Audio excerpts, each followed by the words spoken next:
Hey people, you're welcome back to another episode of our love, date and relationship. It's your favorite girl B, and today guys, I stumbled upon something on the streets of Instagram and I'm like, why not? Let me bring this to my besties. Let's discuss about it. Let me tell you what I think and you let me know what you think in the comment section. Come along with me guys. It's your favorite girl B. Let's go right in.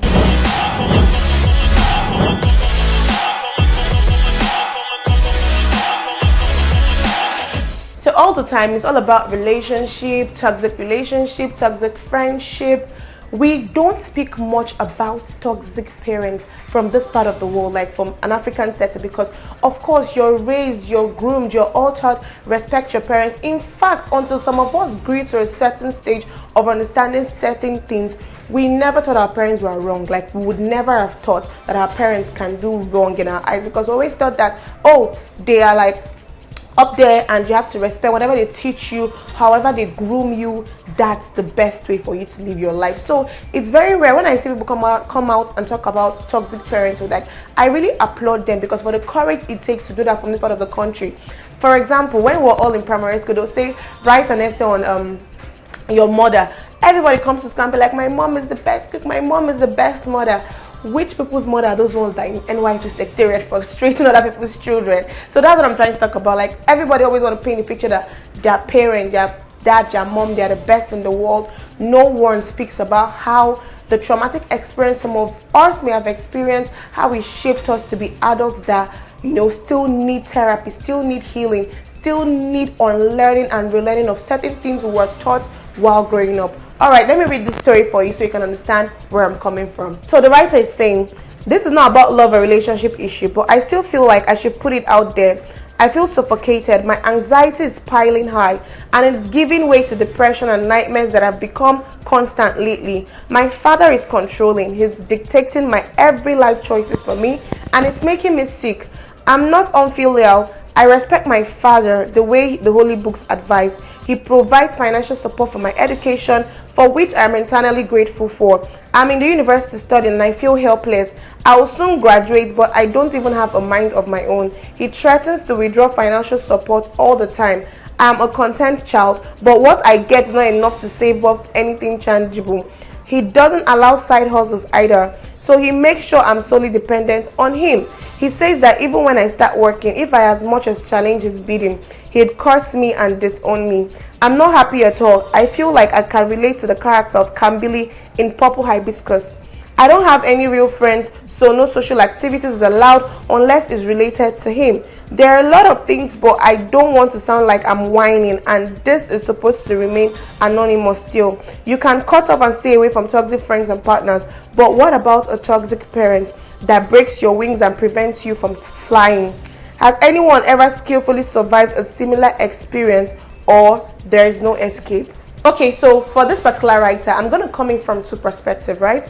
I'm going to take your word for it. Like, I'm going to take your word based off what I read, okay? So number one, I'm going to advise you is that I feel like it's giving narcissistic vibe. Like, I feel like maybe your dad is narcissistic, like he's controlling, like he wants to maybe I didn't hear you talk about your mom, like you didn't talk about your mom coming in or trying to, like, you know, throwing words for you. So I'm taking it that your mom is absent. So maybe he has failed in some other part of his life and he wants you not to make that same mistake. So in order for you not to maybe make the same mistakes he has made, he's trying to control you. Not like for him, it's not like he's controlling you, but he's trying to guide you not to make the same mistakes that he has made. And he's a man. Coming from a man's perspective, he knows what happens in the world right now. Talk about young girls, you know, older men going for younger girls. I feel like it's coming from a side of him wanting to protect you, but maybe it's a bit too much.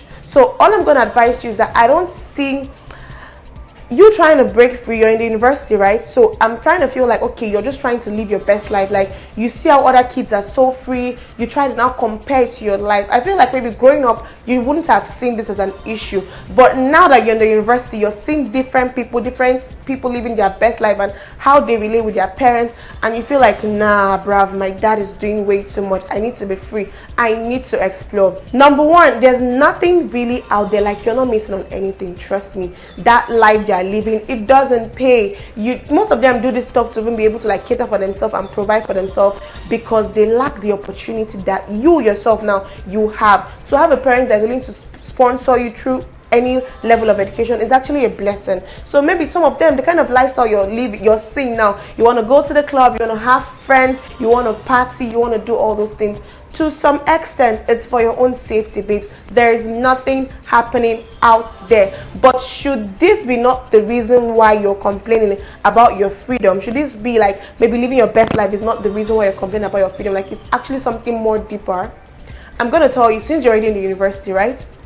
You still be doing an internship and all. Try to start saving up for yourself. Number one way you can actually get yourself away from all these things is try to gain independence. And how can you gain independence? Is by starting to have make your own money. It's not going to come easy. See, that's why he can threaten you, even the fact that you start working, like he still controls, like he would curse you, he would disown you, because he knows the power he has over you now is the financial support he's providing for you. So should it be that you're making your own money at this point, you'll be free to make certain decisions of yourself, not minding the consequences. For example, you make a decision and it's like, okay, you know what, see yourself through school. But of course, you're that girl that you don't have the money to see yourself through school. So would you want to rebel that way? No, you wouldn't. So he's using his financial support, his financial dominance over you. So I'm going to advise you, maybe when you go on IT course, start applying for IT courses, internships, go places where you can learn a skill, learn a craft, learn a trade, something that can buy you your way to your financial freedom.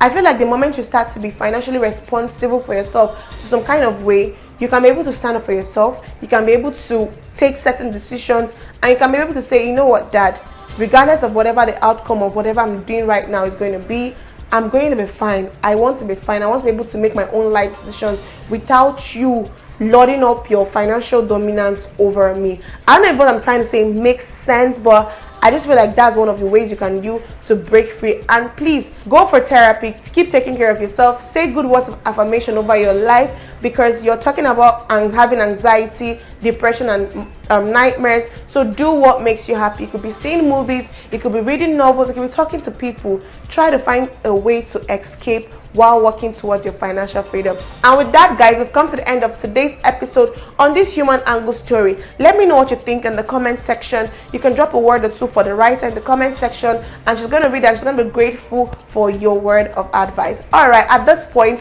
hope you're following some of our social media handles. If you're not, do so right about now. On Instagram, we'll go by e.com_official. For Facebook and YouTube, we'll go by e.com_official. And for Twitter, we'll go by EDOTCOM01, all in lowercase alphabet. I remain your favorite girl, B. Have an amazing day. Bye, guys.